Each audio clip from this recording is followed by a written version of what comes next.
আর ডাক দিয়ে বলে, ও মুহাম্মদ। চাচার ডাকে আমার আপনার নবী আবু তালেবের কাছে আসলেন। আবু তালেব এবার বলতেছে, ও মুহাম্মদ, তুমি যেই কাজ করতেছো সেই কাজ থেকে কি একটু বিরত হওয়া যায় না? আমি তো তোমার জীবনের ব্যাপারে শঙ্কায় আছি, আমি তো তোমার জীবনের ব্যাপারে বড় ভীত আছি, চিন্তিত আছি। ও মুহাম্মদ, আজকে আবু জেহেল, উতবা, সাইবা, আশেপাশের সব আরব গোত্রের সর্দারেরা সহ আমার কাছে এসেছিল। তারা তো তোমার ব্যাপারে বলে গেছে, তুমি যদি তোমার এই কাজ না থামাও, দাওয়াতি কাজ বন্ধ না করো, তাইলে তারা কিন্তু তোমার বিরুদ্ধে কঠিন ব্যবস্থা নিতে পারে। আমি তো তোমার চিন্তায় চিন্তিত। রাসূল আকরাম সাল্লাল্লাহু আলাইহি ওয়াসাল্লাম বুঝতে পারলেন যে চাচা চিন্তিত, ভীত আমার ব্যাপারে। যখন আবু তালেবের কথা শেষ, এবার আমার আপনার নবী বলতেছেন, চাচা আপনি শুনে নেন, আল্লাহ রাব্বুল আলামিন আমাকে যেই দায়িত্ব দিয়েছে, আপনি তো তাদের কথায় ভীত হচ্ছেন। আবু জেহেল, উতবা, সাইবা সহ আশেপাশের যত গোত্রের নেতা আছে সবাই, এরা সহ যদি তামাম দুনিয়ার মানুষও যদি আমার বিরুদ্ধে চলে যায়, আল্লাহ তাআলা আমাকে যেই দায়িত্ব দিয়েছেন সেটা থেকে আমি বিন্দু পরিমাণ পেছনে হটব না। দেখেন, যখন আপনজন যখন কোনো ভালো কাজ করতে যায়, বিপদের আশঙ্কা থাকলে আমরা প্রথমে তাকে মানা করি, কিন্তু সে যদি সেই কাজের উপরে দৃঢ় প্রতিজ্ঞাবদ্ধ থাকে, সে যদি বলে বাবা জীবন তো একটাই, এই ভালো কাজ করতে গিয়ে যদি মরতে হয় মরবো, পিছপা হব না, তখন কাছের মানুষেরাও বলে ঠিক আছে ভাই, বাবা, সন্তান তুমি করো, তুমি শুধু একা নয়, এই কাজে তোমার সাথে আমরাও আছি। যখন ভালো কাজে কেউ দৃঢ় প্রতিজ্ঞাবদ্ধ হয়, যারাই মানা করে কাছের মানুষ, ওরাও এক সময় বলে যা, তুই যেহেতু করবি তোর সাথে আমরাও আছি, যা হবে হবে। আবু তালেব এবার বুঝতে পারলো ভাতিজা মুহাম্মাদের দায়িত্বটা কত বড়। এবার আবু তালেব বলতেছে, ও মুহাম্মদ, তুমি তোমার কাজ চালায় যাও, আমি তোমার সামনে আছি, তোমার কোনো চিন্তা নাই।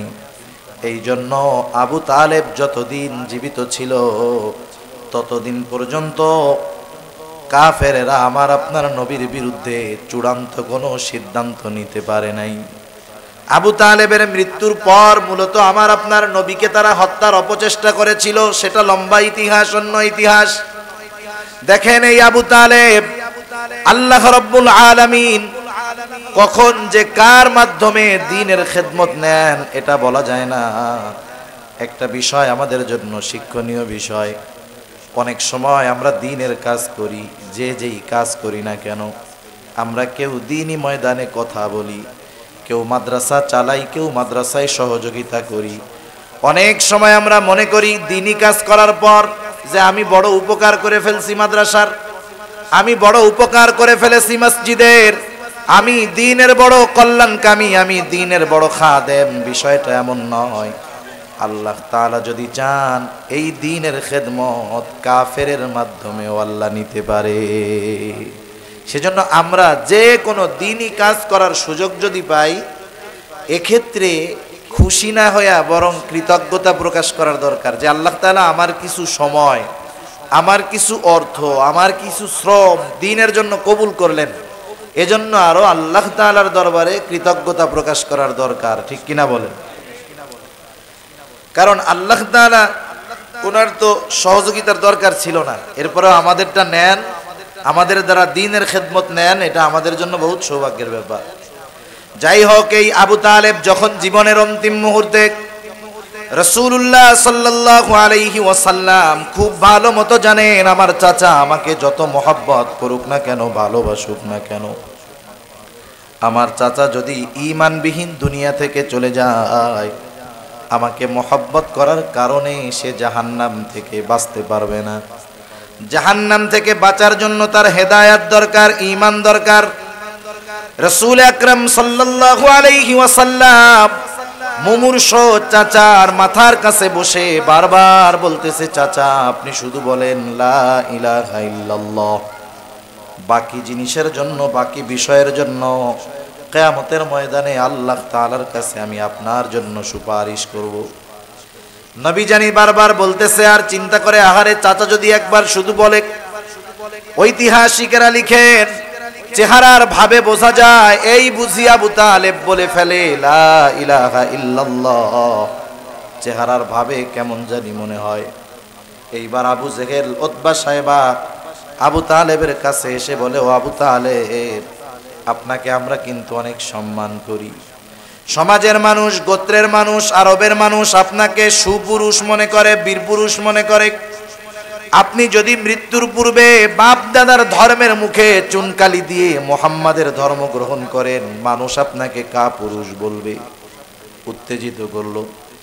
বদনসিব আবু তালেবের ঈমান নসিব হলো না, দুনিয়া থেকে চলে গেল। নবীজির অন্তরের মধ্যে বড় ব্যথা। আহারে, যেই চাচা আমার জন্য এত ত্যাগ স্বীকার করলো, সেই চাচার ঈমান নসিব হলো না। আল্লাহ রাব্বুল আলামিন আয়াত নাজিল করলেন। আল্লাহ তাআলা বলেন, ইন্নাকা লা তাহদি মান আহবাবতা ওয়ালাকিন্নাল্লাহা ইয়াহদি মান ইয়াশা। নবীজি, আপনি যাকে ভালোবাসেন, ইন্নাকা লা তাহদি মান আহবাবতা, আপনি যাকে ভালোবাসেন তাকে আপনি হেদায়েত দিতে পারবেন না। আপনি যাকে ভালোবাসেন আপনি তাকে হেদায়েত দিতে পারবেন না। ওয়ালাকিন্নাল্লাহা ইয়াহদি মান ইয়াশা, বরং আল্লাহ তাআলা যাকে চান আল্লাহ তাআলা তাকে হেদায়েত দেন। সুবহানাল্লাহ। তাহলে দেখেন, হেদায়েত দেওয়ার মালিক কেউ না। কেউ কাউকে জাহান্নামে নিতেও পারে না, জাহান্নাম থেকে বাঁচাতেও পারে না। তাহলে যে আল্লাহ তাআলা বললেন, হে মুমিনেরা, নিজেরা জাহান্নাম থেকে বাঁচো, অধীনস্থদেরকে বাঁচাও। মুফাসসিরিনে কেরাম বলেন, এই জায়গায় মূল কথাটা হলো নিজেরা জাহান্নাম থেকে নেক আমল করার মাধ্যমে বাঁচো এবং অধীনস্থদেরকে শরীয়ত পন্থায় বাঁচানোর চেষ্টা করো। কারণ আল্লাহ তাআলা বান্দার চেষ্টা দেখে, বান্দার চেষ্টা দেখে। কেউ যদি জিহাদের ময়দানে যায়, যুদ্ধ যদি হয়, জিহাদ যদি হয়, জিহাদের ময়দানে গেলে জিহাদের ফলাফল কি হলো না হলো সেটা কথা না। কেউ যদি যুদ্ধে পরাজিত হয়ে যায়, মুসলমানেরা মনে করেন জিহাদের ময়দানে গেছে, পরাজিত হয়ে গেছে, পরাজিত হওয়ার কারণে দোষী হবে না। কিন্তু যুদ্ধে অংশগ্রহণ করলো, ইখলাসটা কি ছিল, নিয়তটা কি ছিল, উদ্দেশ্যটা কি ছিল, চেষ্টাটা কেমন ছিল, আল্লাহ তাআলা ওইটা দেখবেন, ওইটার মধ্যেই সফলতা। সেজন্য আমাদের অধীনস্থ যারা আছে এদেরকে জাহান্নাম থেকে বাঁচানোর চেষ্টা করতে হবে। আর এই চেষ্টা করাটা, তাদেরকে বাঁচানোর চেষ্টা করাটা, এটা তাদের হক। আমার সন্তানকে জাহান্নাম থেকে বাঁচানোর চেষ্টা করা, এটা আমার সন্তানের আমার কাছে প্রাপ্ত হক। আমার মেয়েকে জাহান্নাম থেকে বাঁচানোর চেষ্টা করা, ওইটা আমার মেয়ের আমার কাছে প্রাপ্ত হক। আমার স্ত্রী তথা আমার অধীনস্থ যারা আছে এদেরকে জাহান্নাম থেকে বাঁচানোর চেষ্টা করাটা, এটা তাদের হক, আমার কাছে পাওনা। সেজন্য অধীনস্থদেরকে যদি জাহান্নাম থেকে বাঁচানোর চেষ্টা না করা হয়, তাহলে মূলত তাদের হক নষ্ট করা হয়। কথা বোঝা গেছে না? দুনিয়াতে হক তো মূলত প্রথমত দুই ভাগে বিভক্ত, স্রষ্টার হক আর সৃষ্টির হক, আল্লাহর হক আর বান্দার হক। বান্দার হকের তো অনেক শাখা। আমরা অনেক সময় মা বাবার হকের ব্যাপারে আলোচনা করি, মা বাবার হকের ব্যাপারে আমরা অনেক সময় অনেক সচেষ্ট থাকি।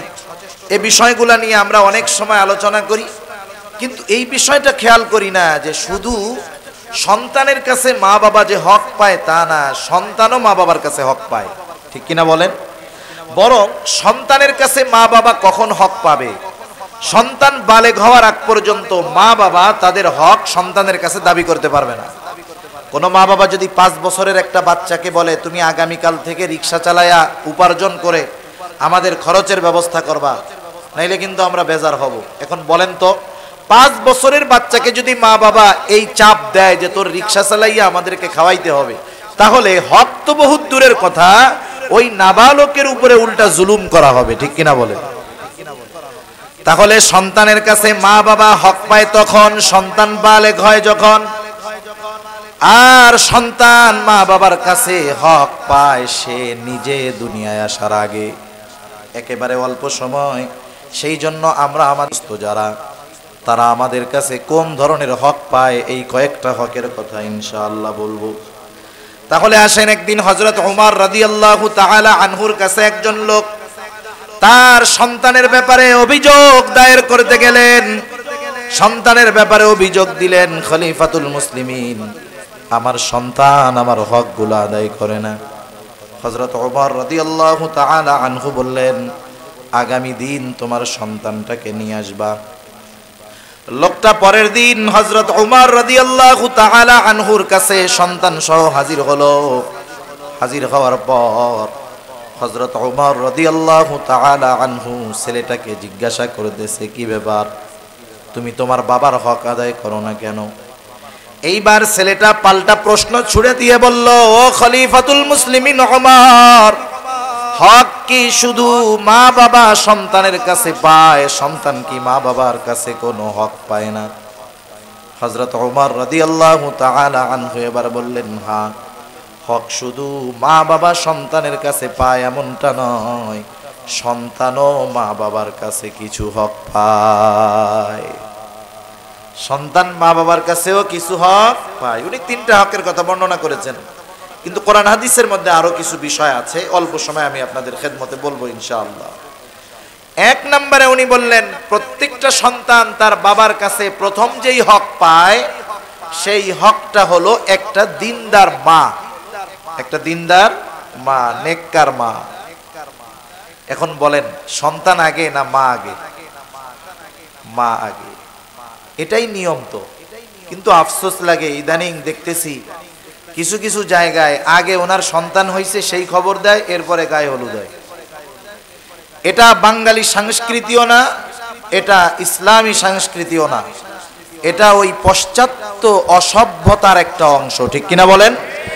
সুতরাং ওই ধরনের সাংস্কৃতিক কালচার যদি আমাদের এই ইসলামী বিশ্বের দেশগুলোয় ঢুকে যায়, বাংলাদেশে ঢুকে যায়, ঘরে ঘরে আর নেককার পয়দা হবে না, ঘরে ঘরে ওয়ালাদুজ জিনা তৈরি হয়ে যাবে, ঠিক কিনা বলেন?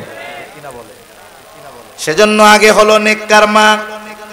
এজন্য রাসূল আকরাম সাল্লাল্লাহু আলাইহি ওয়াসাল্লাম দেখেন, জিন্দেগীর কোন বিষয়টা নাই যেই জায়গায় আমার আপনার নবীজি আমাদেরকে পরামর্শ দেন নাই। বিবাহ করতে যাব, এখানেও নবীজির পরামর্শ রয়েছে।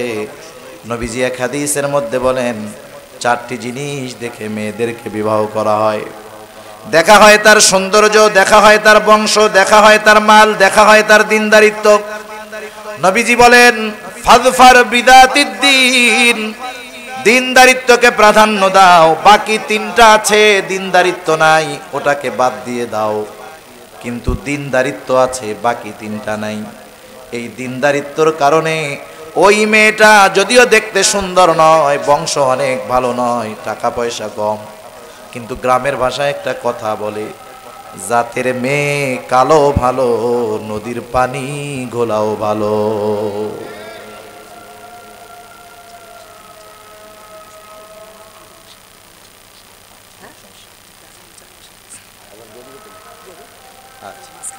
আচ্ছা ঠিক আছে, আমরা একটু বসি, যেহেতু চারদিকে আজান হইতেছে, পরে আবার আজান দিলে আজানটা শেষ হবে, আমরা নামাজের আগ পর্যন্ত ইনশাআল্লাহ আলোচনা করব, সমস্যা নেই তো ইনশাআল্লাহ। এখানেও তাহলে আজানটা হয়ে যাক, আমরা বসি।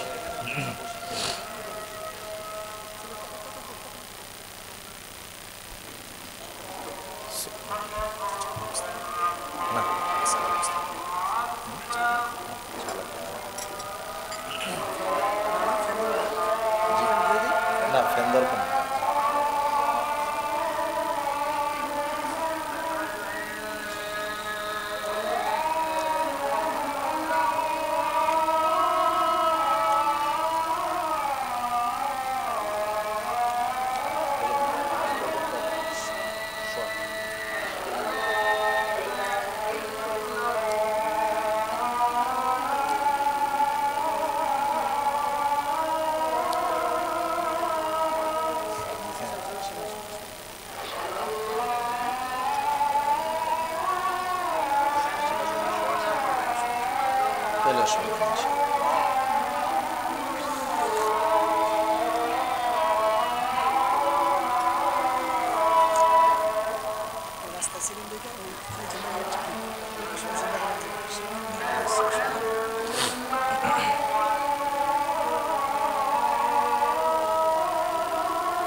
ইনশাআল্লাহ 8:15 যেহেতু সব জায়গায় জামাত হবে, এখানেও 8:15 জামাত হবে। আমরা এর আগে জরুরত সারার সময় দিব ইনশাআল্লাহ।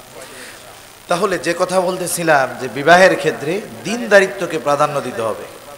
এখন যারা দিনদার মেয়ে বিবাহ করে নাই, এরা সন্তান দুনিয়ায় আসার আগেই সন্তানের অন্যতম প্রধান একটা হক নষ্ট করে ফেলছে। সেজন্য যারা বিবাহ করেন নাই তাদের এই বিষয়টা খেয়াল রাখতে হবে। বিবাহের ক্ষেত্রে যদি 4টি গুণই পাওয়া যায় তো আলহামদুলিল্লাহ, ভালোর উপরে ভালো। কিন্তু যদি দিনদারিত্ব না পাওয়া যায়, বাকি 3টা আছে, এখানে অগ্রসর হওয়া যাবে না, তাহলে এখানে অশান্তি সৃষ্টি হবে। ওই যে কথা বললাম, গ্রামের ভাষায় মুরব্বীরা বলতো, জাতের মেয়ে কালো ভালো, নদীর পানি ঘোলাও ভালো। এজন্য 1 নম্বরে একটা সন্তানের হক হলো একজন দিনদার মা। সেজন্য বিবাহের ক্ষেত্রে এই বিষয়টা যারা বিবাহ করেন না এদের খেয়াল রাখতে হবে। মা যদি দিনদার না হয়, অনাগত সন্তানের অন্যতম একটি হক নষ্ট হয়ে যায়। এরপরে যখন বিবাহ হলো, বিবাহের পরেও কিছু বিষয় করণীয় আছে। যখন সন্তান মায়ের গর্ভে আসে, সন্তান মায়ের গর্ভে আসার পর এই সময়টাতে গর্ভবতী যিনি থাকবেন তার অনেক একটু সতর্ক থাকার দরকার। কিন্তু আমাদের দেশে অধিকাংশ ক্ষেত্রে কি হয়, যখন কোনো বোন গর্ভবতী হন, প্রেগনেন্ট হন, তার ব্যস্ততা কম থাকে, বাহিরে কম যাওয়া হয়, নড়াচড়া কম করা হয়। উনি তখন বাসার মধ্যে সময়গুলা কিভাবে কাটাবেন? উনি হয়তো মোবাইলে নেট কানেকশন দিয়ে বিভিন্ন নাটক সিনেমা দেখে সময় কাটান, অথবা টেলিভিশনে নাটক সিনেমা দেখে সময় কাটান। কিন্তু এই সময়টা খুব গুরুত্বপূর্ণ একটি সময় ছিল, কারণ মায়ের পেটে যখন 120 দিন শুক্রকীট মায়ের রেহেমের মধ্যে যায়, 120 দিন অতিবাহিত হওয়ার পর যখন রক্তপিণ্ডে পরিণত হয়, মাংসপিণ্ডে যখন পরিণত হয়, 120 দিন পর আল্লাহ তাআলা 2 জন ফেরেশতাকে পাঠায়া দেয় মায়ের গর্ভে। ওই ফেরেশতারা এসে আল্লাহ তাআলার আদেশে মৃত মাংসের টুকরোর মধ্যে রূহ ফুঁকে দেয়। এই যে আমাদের মাংসের বডিটা এক সময় ছোট ছিল, মার পেটের মধ্যে ওই জায়গায় রূহ দিয়ে দেওয়া হয়েছিল, মৃত মাংসের টুকরাটা জীবিত হয়ে গেছে। আস্তে আস্তে আস্তে আমরা বড় হয়েছি এখন, কিন্তু এক সময় এই মাংসের টুকরাটাই মায়ের পেটে ছোট মৃত ছিল। আর বাচ্চা মায়ের পেটে থাকা অবস্থায় সব কিছু পেয়ে যায়, তার হার্ট, তার কান, শ্রবণ শক্তি, চোখ সব মার পেটে পেয়ে যায়। সে কি হয় তখন? চিকিৎসা বিজ্ঞানীরা বলতেছে, আমেরিকার একজন ডাক্তার তিনি অনেকজন গর্ভবতী মহিলাদেরকে নিয়ে একটা কনফারেন্স করেছেন। ওখানে উনি ওনার গবেষণার যেই ফলাফল, রিসার্চের যেই ফলাফল উনি সবার সামনে পেশ করেছেন।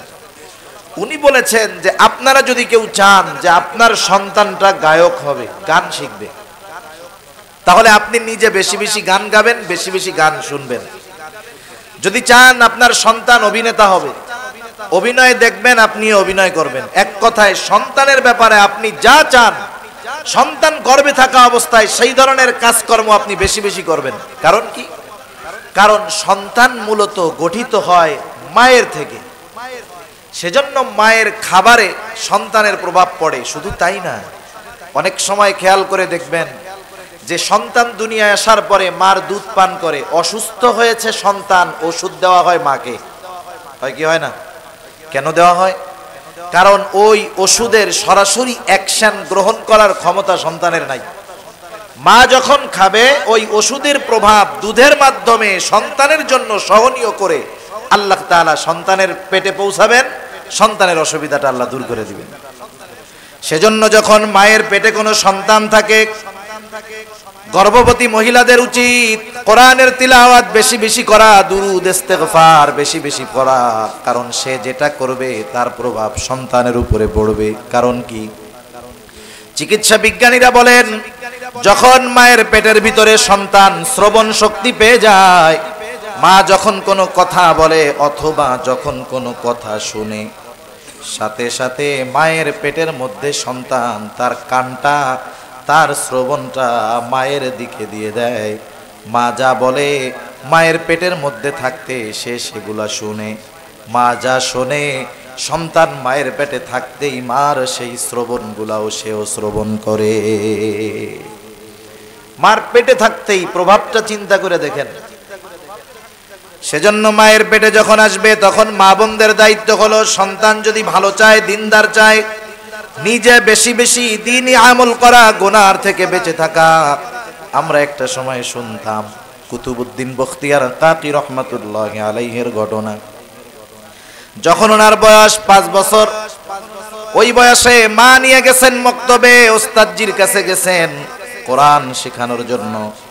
ওস্তাদজি বাচ্চাটাকে বলতেছে, বাবু পড়ো, আউযু বিল্লাহি মিনাশ শাইতানির রাজিম, বিসমিল্লাহির রহমানির রহিম। বাচ্চাকে মা পড়াইতে নিয়ে গেছে আলিফ বা তা সা, কিন্তু বাচ্চা আউযু বিল্লাহি মিনাশ শাইতানির রাজিম বিসমিল্লাহির রহমানির রহিম পড়া শুরু করছে, থামে না। সূরা ফাতিহা শেষ, সূরা বাকারা শেষ, পড়তে পড়তে একবারে 18 পারা শেষ করার পর বাচ্চাটা থেমে গেছে। এখন কুতুবউদ্দিন বখতিয়ার কাকির মাকে বলতেছে যে আপনি কারে নিয়ে আসছেন, আলিফ বা তা সা পড়াইতে কারে আনছেন, এ তো 18 পারার হাফেজ। মাও একটু অবাক হয়ে গেছেন, ওস্তাদজি জিজ্ঞাসা করতেছেন, বলেন তো আপনি কি পড়াইছেন এটা? না। তাহলে আপনি কি হাফেজা? বলে হ্যাঁ, আমি 18 পারার হাফেজা। সুবহানাল্লাহ। আমার সন্তান যখন আমার গর্ভে, আমি আমার সন্তানকে গর্ভে থাকা অবস্থায় কতবার যে 18 পারা খতম দিয়েছি তার হিসাব নাই। বাচ্চা তখন দুনিয়ায় আসে, অনেক মা বোনেরা বাচ্চাদেরকে দুধ পান করায় আর হাট্টিমা টিম টিম শোনায়, কিন্তু আমি আমার বাচ্চাকে দুধ পান করাইছি এই 18 পারার তিলাওয়াত করতে করতে। কোরআন তিলাওয়াত করতে করতে সে বড় হয়েছে। আমরা আমাদের সন্তানদেরকে কার্টুন দেখায়া, টেলিভিশন দেখায়া, মোবাইলের গেমস খেলায়া, এরপরে খাওয়াই, এরপরে ঘুম পাড়াই। কিন্তু উনি ওনার সন্তানকে ঘুম পাড়াইছেন কোরআনের তিলাওয়াত শোনাইতে শোনাইতে। মনে রাখবেন, বাচ্চারা যদি একটু খেয়াল দিয়া শোনে, ওটা তার কিন্তু মুখস্থ হয়ে যায়। অনেক বাচ্চা আছে দেখবেন অনেক কিছু পারে কিন্তু বলে না, হঠাৎ করে দেখবেন একদিন বলতেছে, ঠিক না? অনেক কিছু আমরা তাদের শিখাই না, সে কিন্তু শিখে যায়। অনেক বাচ্চা এরকম আছে। আর এখন তো আমাদের দুনিয়ায় 4.5-4 বছর বয়সেও হাফেজে কোরআন হয়ে গেছে, এরকমও মানুষ আছে। এটা অসম্ভবের কোনো কিছু। সেজন্য দেখেন মায়ের প্রভাব, মায়ের তিলাওয়াত শুনে কুতুবউদ্দিন বখতিয়ার কাকি 18 পারার হাফেজ হয়ে গেলেন মায়ের কারণে। এরপরে যখন সন্তানটা দুনিয়ায় ভূমিষ্ঠ হবে, 1 নম্বর দায়িত্ব, সন্তান ভূমিষ্ঠ হওয়ার সাথে সাথে তার ডান কানে আজান, বাম কানে ইকামত দিতে হবে। সে দুনিয়ার জগতে পদার্পণ করলো, দুনিয়ার জগতে আসার সাথে সাথে সর্বপ্রথম তার কানে আল্লাহর বড়ত্ব ও একত্ববাদের ঘোষণা পৌঁছায় দিতে হবে। কিন্তু আমাদের দেশে এই কাজ অনেকে গাফলতির কারণে আমরা করি না। অনেকে করি কিন্তু ভিন্ন পদ্ধতিতে। কি করে? হইছে হসপিটালে, খবর দিছে বাসায়, আজান দিতে দিছে গ্রামের বাড়িতে। রাত 2টার সময় বাবা ফোন দিছে মুয়াজ্জিনের কাছে, এই হ্যালো। আমাদের দেশে তো রাত 2টা-3টার দিকে মুয়াজ্জিন ইমামের কাছে ফোন গেলে ওনারা ভাবে কেউ মরছে, নাইলে কি আমাকে ফোন দেয় নাকি এত রাত? ফোন ধইরাই বলে, ভাই কি হয়েছে, কে মারা গেছে?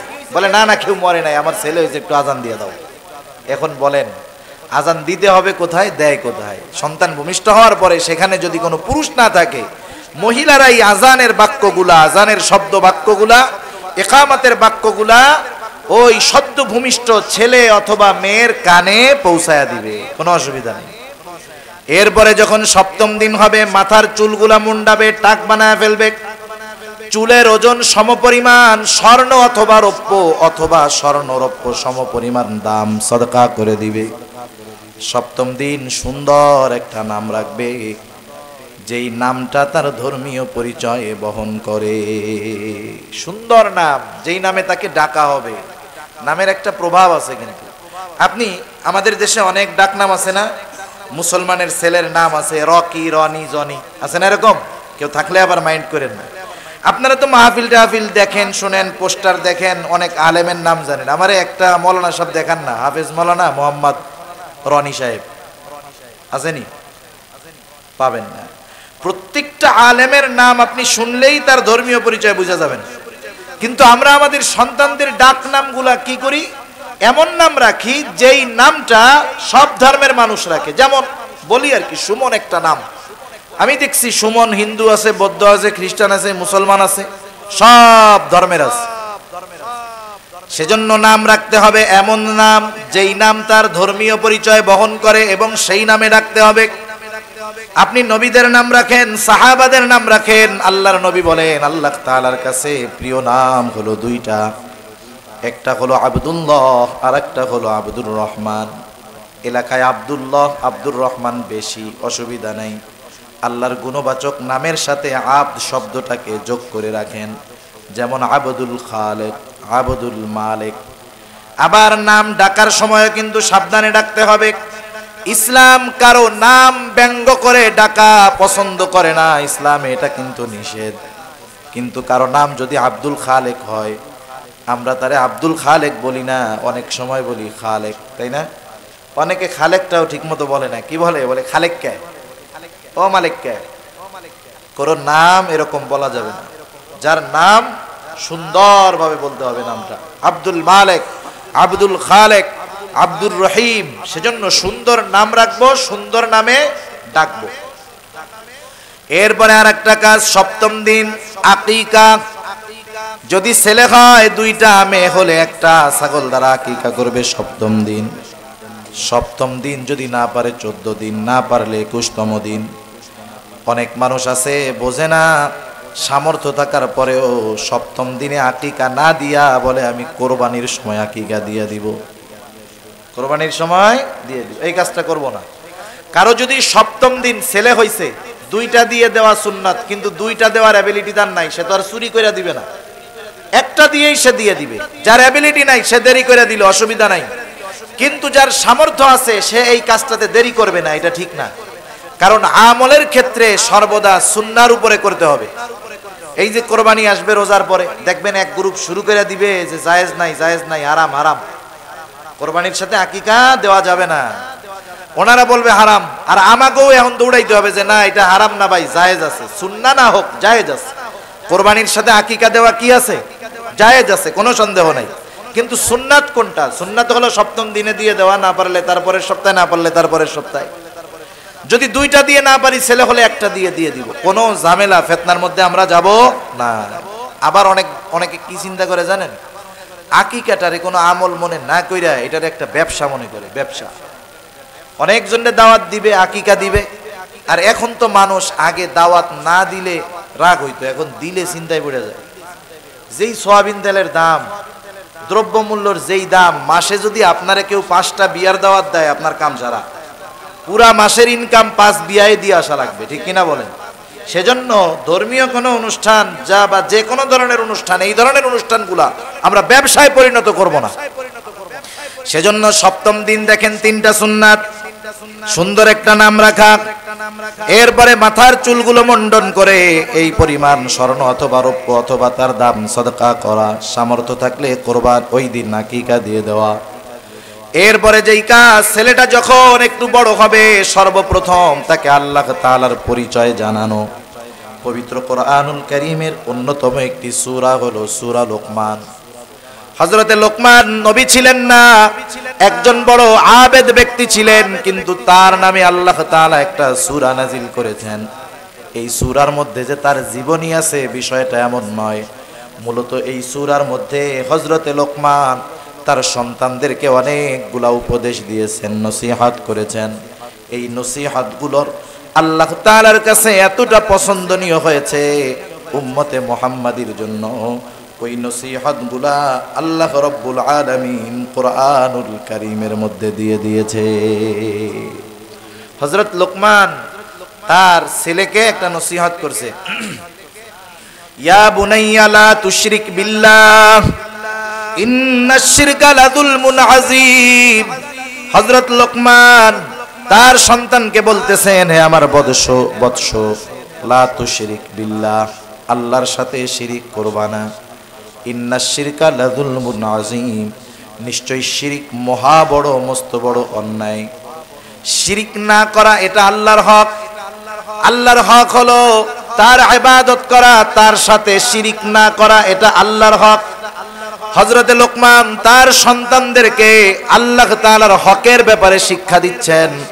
এর পরপরই আল্লাহ তাআলা হযরত লোকমানের নসিহতের ধারাবাহিকতা রক্ষা না করে মধ্যে আল্লাহ তাআলা নিজে একটা আদেশ করতেছেন আমাদের জন্য। আল্লাহ তাআলা বলেন, ওয়াসাইনাল ইনসানা বিওয়ালিদাইহি ইহসানা। আল্লাহ তাআলা হযরত লোকমান সন্তানকে কি বলতেছে? আল্লাহর হক শিক্ষা দিচ্ছে। কার হক? আল্লাহর হক শিক্ষা দিচ্ছে সন্তানদের, আর আল্লাহ সন্তানদেরকে শিক্ষা দিচ্ছে পিতামাতার হক। সুবহানাল্লাহ বলেন। তার মানে যেই অভিভাবক, যেই বাবা তার সন্তানকে আল্লাহর পরিচয় শিখাবে, আল্লাহর হক শিখাবে, ওই সন্তান অবশ্যই অবশ্যই আল্লাহর শিক্ষা দেওয়া মা বাবার হক সে আদায় করবে। ঠিক কিনা বলেন? এজন্য আমরা আমাদের সন্তানদের হক অনেক ক্ষেত্রে আদায় করি না, কিন্তু সন্তানদের কাছ থেকে আমি আমার পূর্ণ হকটা আশা করি, এটা কিন্তু আমাদের ভুল হয়। সেজন্য আমরা আগে সন্তানদের হক আদায় করব। আল্লাহ তাআলা বললেন, ওয়াসাইনাল ইনসান, আমি মানুষদেরকে ওসিয়ত করলাম। আল্লাহ তাআলা যেটা ওসিয়ত করেন সেটা চূড়ান্ত রায় হয়ে যায়, চূড়ান্ত ফয়সালা হয়। কি ওসিয়ত? যে দুনিয়ার মানুষেরা তোমরা তোমাদের মা বাবার সাথে উত্তম ব্যবহার করবা। সুবহানাল্লাহ। সেজন্য আমরা আমাদের সন্তানকে আল্লাহর পরিচয় শিখাবো, আল্লাহর হকের ব্যাপারে জানাবো। এরপরে যখন সন্তানটা বড় হবে তাদেরকে কোরআনের শিক্ষা আগে দিব, কারণ বৃত্তিমূলক শিক্ষা যেটা হয় সেটার স্থায়িত্ব বেশি হয়। এক হাদিসের মধ্যে নবীজি বলেন, শিশুকালের শিক্ষা হলো পাথরে খোদাই করার মতো। অনেক সময় আমরা মাঝে মধ্যে পত্রিকার মধ্যে দেখি পাথর পেয়েছে মাটি খুঁড়তে গিয়া, লক্ষ লক্ষ বছর আগের লেখা পাথরের উপর এখনো সুন্দরভাবে দেখা যায়। তার মানে পাথরে লিখলে এটা সহজে মোছে না, স্থায়িত্ব বেশি হয়। শিশুকালে বাচ্চা যেটা শিখে সেটার স্থায়িত্বটাও বেশি হয়।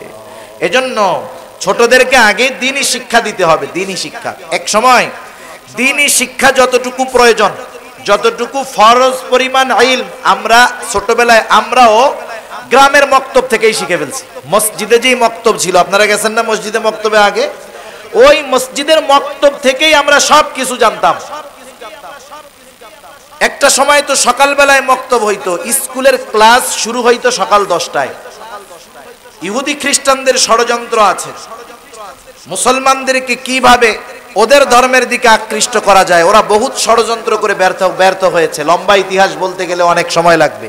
সর্বশেষ ওরা গবেষণা করে দেখলো মুসলমানদেরকে কোরআন থেকে, দ্বীন থেকে সরানো যাচ্ছে না। এর মূল কারণ হলো প্রত্যেকটা মুসলিম পরিবার তাদের দ্বীন শুরু করে কোরআনুল কারীমের তিলাওয়াতের মাধ্যমে। সুবহানাল্লাহ। আমরা দেখছি আমাদের দাদা দাদি, আমাদের মা, তাও দেখেছি ফজরের আজানের আগে ঘুম থেকে উঠতো, আজানের আগে উঠান ঝাড়ু দেওয়া সারা, ফজরের নামাজ পড়ার পরপরই কোরআন তিলাওয়াতে বসে যাইতো। 7টার মধ্যে সকালের নাস্তা কমপ্লিট। আর আমরাও ছোট যখন ছিলাম নামাজ ফরজ হয় নাই, কিন্তু আমাদেরকে খুসাইয়া উঠাইয়া পানি দিয়া পিটাইয়া মক্তবে পাঠায় দেওয়া হইতো। সবাই আমরা মক্তবে যাইতাম, কোরআনুল কারীম পড়তে যাইতাম। প্রত্যেকটা শিক্ষা এবং শিক্ষা সামগ্রীর মধ্যেও শিক্ষা আছে। আমরা যখন যাইতাম কায়দা আমপারা সিপারা নিয়ে যাইতাম। এখন এই সকালটা কেমনে নষ্ট করা যায়, ইহুদি নাসারারা প্রথমত ষড়যন্ত্র করে বের করলো কিন্ডারগার্টেন। কিন্ডারগার্টেন বাংলাদেশে কোন মুসলমানের হাত ধরে আসে নাই, এনজিওদের মাধ্যমে এই দেশে প্রথম শুরু হয়েছে। এই কিন্ডারগার্টেনে বিভিন্ন রকমের প্রলোভন, পড়াশোনা এইটি দেখাইয়া আমরা স্কুলে যাইতাম 6 বছর বয়সে, কিন্তু কিন্ডারগার্টেনে বাচ্চাদের নেওয়া হইতো 4 বছর বয়সে। ক্লাস 1-এ যাওয়ার আগে আরো 2টা ক্লাস পড়া লাগতো। আর ক্লাসগুলো শুরু হইতো সকাল 6টায়। এই ছোট ছোট বাচ্চারা মক্তব বাদ দিয়ে মা বাবা এখন ইংরেজি পড়তে পাঠায় দেয়। কি হলো অবস্থা, কি হলো? মক্তবগুলো শূন্য হয়ে যাচ্ছে, কোরআনুল কারীম পড়তে পারতেছে না বাচ্চারা। সকাল থেকে 10টা 11টা পর্যন্ত ওইগুলা পড়ার পরে আর কোরআন শরীফ পড়তে ভালো লাগে না। ওলামায়ে কেরাম উম্মতের ফিকির করেন, উম্মতের চিন্তা করেন। ওলামায়ে কেরাম চিন্তা করলেন মানুষের মধ্যে এই পড়াগুলার যেই প্রেম মোহাব্বত ঢুকছে এটা বাইর করা যাবে না, কিন্তু এমন পদ্ধতি দরকার ওইটাও থাকবে এইটাও থাকবে। ওলামায়ে কেরাম চিন্তা ভাবনা করে বের করলেন নুরানি পদ্ধতি। কি পদ্ধতি বলেন? কারি বেলায়েত সাহেব রহমাতুল্লাহি আলাইহি কত বড় কোরআনের খাদেম, এরা যুগ সংস্কারক। এই যে নুরানি পদ্ধতি বাইর করলেন, প্রত্যেকটা মাদ্রাসায় আলহামদুলিল্লাহ এখন এই নুরানি পদ্ধতি আছে। নুরানিতে যখন সন্তান পড়বে সুবিধা কি? কিন্ডারগার্টেনের ইংরেজি, অঙ্ক, বাংলা সব শিখবে। সাথে সাথে 3-4 বছর এই নুরানি মাদ্রাসায় পড়ার পর একজন মুসলিমের যতটুকু ইলম শিক্ষা করা ফরজ, ওই ছেলেটা বালেগ হওয়ার আগেই সেই ইলম অর্জন করতে সক্ষম হয়ে যায়। কিন্তু এখনো খোঁজ নেন, সমাজে অনেক মানুষ আছে 30 বছর নামাজ পড়ে, শরীয়তের উপরে চলতে যতটুকু ইলম দরকার ফরজ, তার যতটুকু ইলম অর্জন করা ফরজ ছিল আল্লাহর রহমতে জানেই না, শিখতেও চেষ্টা করে না। কিন্তু এই নুরানি মাদ্রাসায় যখন আপনি আপনার বাচ্চাটাকে 3 ক্লাস 4 ক্লাস বা 5 পর্যন্ত পড়াইলেন, তখন এই বাচ্চা দিন শিখলো, দুনিয়ার ইলম শিখলো, যতটুকু ফরজ ইলম তার শিখার দরকার ছিল সে শিখে গেল। সে নিজে দ্বীনের উপরে চলার যোগ্য হলো। আর যখন সে বড় হবে, তার সন্তান হবে, সে তার সন্তানকে দ্বীনের উপরে পরিচালিত করার জন্য যা দরকার সেটাও সে জেনে গেল। ঠিক কিনা বলেন? সেজন্য আমাদের সন্তানদেরকে দ্বীন শিখাতে হবে, এটা তাদের হক। কোন মা বাবা যদি সন্তানদেরকে দ্বীন না শিখায় আর এই সন্তান যদি বরদিন হয়ে যায়, নিঃসন্দেহে ওই মা বাবার কিয়ামতের দিন জবাবদিহিতা করতে হবে। সেজন্য সন্তানদের প্রাথমিক শিক্ষা হবে দ্বীনি শিক্ষা। এরপরে যখন 7 বছর বয়স হবে নামাজের জন্য তাগিদ দিতে হবে, 10 বছর বয়স হবে নামাজ না পড়লে প্রহার করতে হবে।